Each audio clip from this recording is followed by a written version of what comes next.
મારું નામ મુકેશભાઈ ઝવેરભાઈ મેણિયા અને હું ગામ નાના પાળિયાદ, તાલુકો જિલ્લો બોટાદ નો રહેવાસી ખેડૂત છું.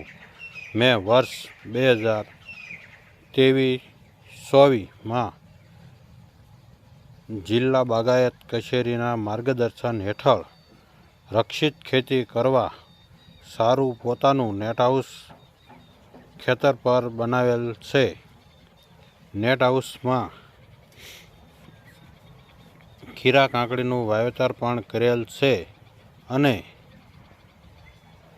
બાગાયત કચેરી તરફથી મને યોગ્ય માર્ગદર્શન મળેલ છે અને સારા ઉત્પાદનની આશા છે.